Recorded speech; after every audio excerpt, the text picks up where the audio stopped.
ar a gnóiachtrach agus tródóile is a wara is hailshi is Monsignor is Iarna Ushler guni cora fat. To firkin áhas aram ver Colostan and Noel agus mahan hain agus sama fan teila saivin is it san the tortiastelum gur mila maki as sokton firkin folge a darishiv ruin. Is it token chancy ver agus couple of rolle kuludar neherinik balja roiv. May I just say, dear friends and Minister, Excellencies and distinguished guests, and in Monsignor, thank you for your hospitality, and all of you who are in attendance, what a great pleasure it is to meet the community of those who are working here in this very special way in Rome. This building and this institution is associated with a particular form of hospitality. It's one that reflects what has been the role of a venerable institution over centuries of its existence. For the Irish College is not just a distinguished place of teaching and scholarship, but it has been for Irish visitors and for Irish people in Rome always a Teach Fáilte, a house of welcome and conviviality, an open door and a contact with Naprevika Somalia, the roots at home. Next year it will be 400 years since the founder of the college, the distinguished Franciscan friar and scholar Luke Wadding, arrived in Rome at the age of 30, and like so many others before and after him, he had left the shores of Ireland in the hope of contributing something to the wider world and to the great conversations of his time, driven by a deep-seated sense of his spiritual mission. He reminds us as well about how the Irish have always been outward-looking, international in their vision, rather than bounded. And this morning, indeed, I had the great honour of meeting with the man who exemplifies, in the most striking and moving of manners, the extraordinary importance of the spiritual as a powerful wellspring of global ethics, coupled, in his case, with an ardent commitment to placing what is the essence of humanity at the heart and centre of the global conversations of our time. It was a great privilege to discuss with him what we feel is the discourse that is necessary for our times. Pope Francis is a man who touches us all by his unique courage in identifying the crippling contradictions of our age and the need to engage with the assumptions that sustain those contradictions. He does this with words that are infused with both humility and passion. He has been, since his elevation, a compelling voice, tirelessly awakening us to the web of interdependencies that weaves humanity together, as well as weaving us all, humans and non-humans, to our shared and fragile planet. And whether he does this sometimes simply as in Sardinia, speaking to the unemployed, and speaking of migrants when he said, I struggle for a word to describe what is taking place, and the word disgrace comes to mind. Indeed, from the very first moments of his papacy, Pope Francis has been an indispensable voice of humanity and clarity. He has journeyed to places of discord. He has journeyed to places of great exclusion. In places of discord, he has sought to sow the seeds of peace. He has been again and again a voice for the most vulnerable, calling for housing for the homeless, land for the landless and the native peoples, and dignified employment for those excluded from the labour market, and the fundamental right that all of them have to question macro relations of power and equality. He has spoken about tierra, teco housing, and trabajo work. He has called upon us all to respond with compassion and justice to the people and families across the globe who are migrating in desperation and hope. He has spoken up for Mother Earth itself, not just in his encyclical letter Laudato Si on care for our common home, but in many of the public speeches, including and most memorably in his gripping address last November the 5th to the Third World Meeting of Popular Movements. And I believe that that November speech is one of the great speeches of recent decades, summarizing as it does his views on so many different issues. The bell I presented him with, I should tell you, is one designed by Vivian Roach, and it is in fact it has a mantle, and it is a bell dedicated to Mother Earth, Madre Tierra. And that concept came about as we prepared for the meetings in Paris on climate change. But I was delighted this morning to have the opportunity to discuss these themes with Pope Francis. Both of us share a conviction that new connections between ethics, economy, and ecology must be at the core of all work of social and intellectual reconstruction in this new century. He had been visited recently by Prince Charles, as I have been visited by Prince Charles, and again there was agreement on all of these issues. It's a discussion to which I've sought to bring my own contribution, using indeed, as you have said, the medium of the Presidency of Ireland to encourage a debate on ethics across all sectors of Irish society. I fully share Pope Francis' observation, and if I may quote him, ethics has come to be viewed with a certain scornful derision. It is seen as counterproductive, too human, because it makes money and power relative. It is felt to be a threat since it condemns the manipulation and debasement of the person. I believe that an ethic of human dignity, a holistic approach to human life, is precisely what must be established as the informing principle and practice of the new integral approach that is necessary to development that our times demand. A conception of development that would serve the human person in her or his integrity, never reducible to a narrow criterion of efficiency or production, or indeed self-absorbed consumption. This is a challenge, dear friends, that's shared by all of us, north, south, east and west, and not just a challenge that concerns primarily the poorer nations of the world. It is a challenge that must be the heart of our collective efforts at rebuilding a positive and ambitious vision, for example, for the future of the European Union.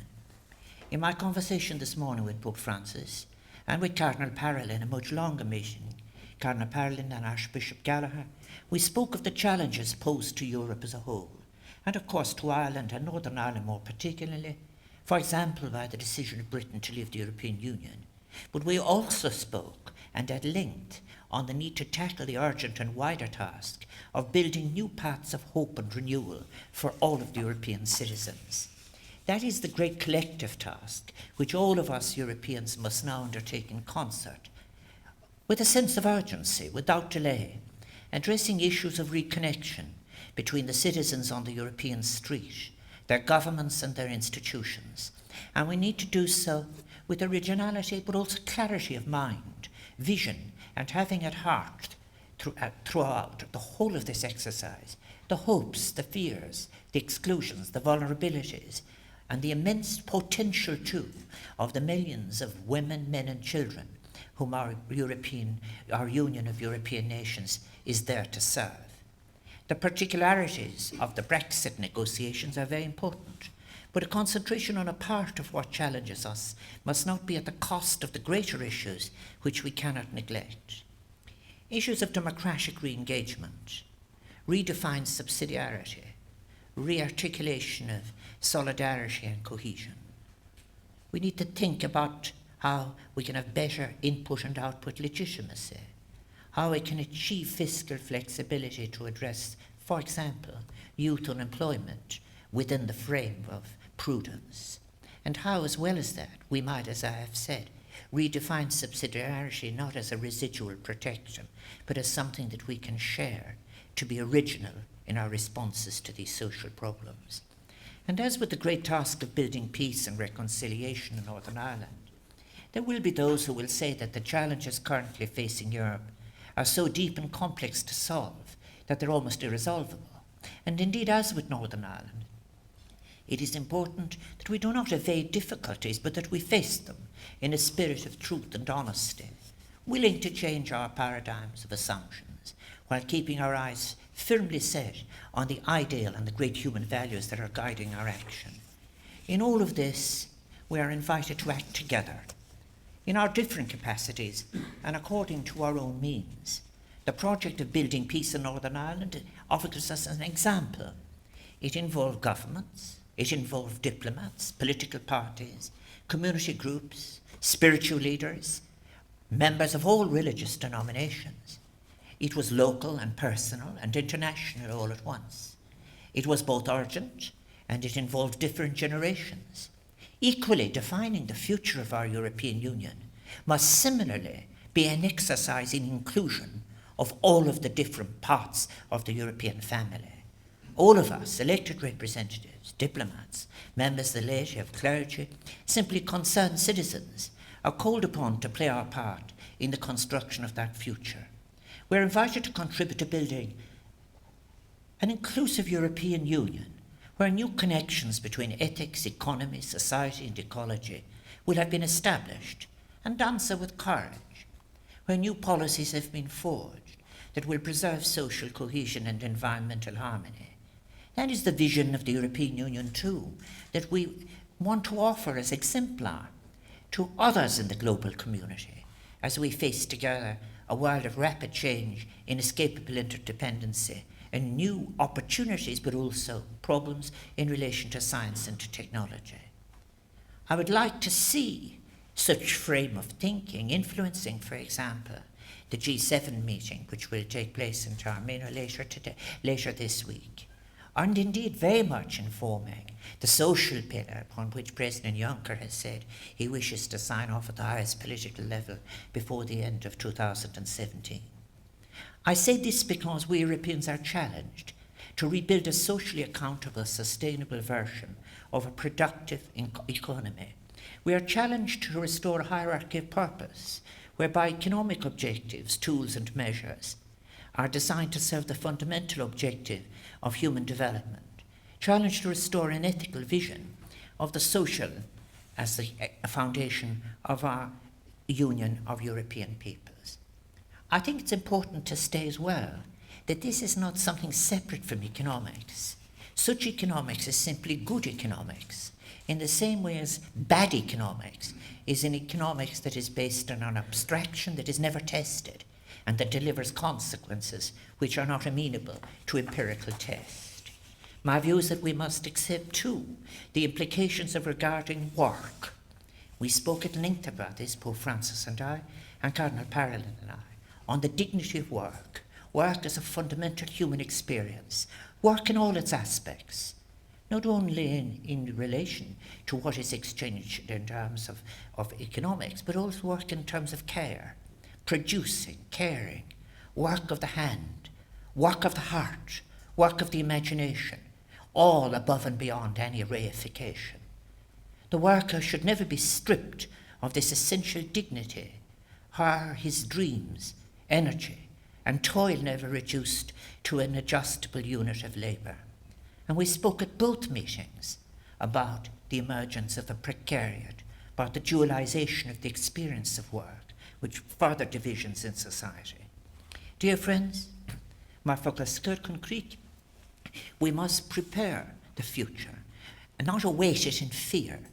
We must, if I might again invert the words used by Pope Francis in his address to the European leaders gathered in Rome last March, we must learn to use our wings again and elevate our gaze. He invited us to recognise new realities, demographic, cultural, environmental, that will shape our future and respond to them with wisdom, openness, creative innovation and with confidence, exploring the connections and possibilities of science and technology, and yes, ethics and philosophy too. Be willing to challenge and be willing to, with generosity, critique simplistic solutions put forward by the voices of fear and cultural entrenchment as ones that are not fit for a world that requires more, not less understanding of complexity, more, not less cooperation, more, not less concerted action on the common issues that concern all those who dwell on this earth.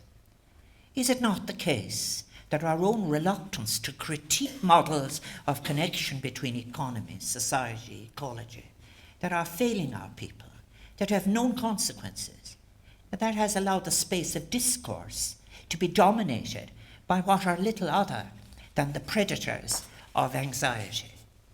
I look forward, dear friends, to joining with others and yourselves in welcoming Pope Francis if he's able to visit Ireland next year. As all of you know, it is his hope and intention to attend the World Meeting of Families in Dublin in August of 2018. For him, it will be a return visit.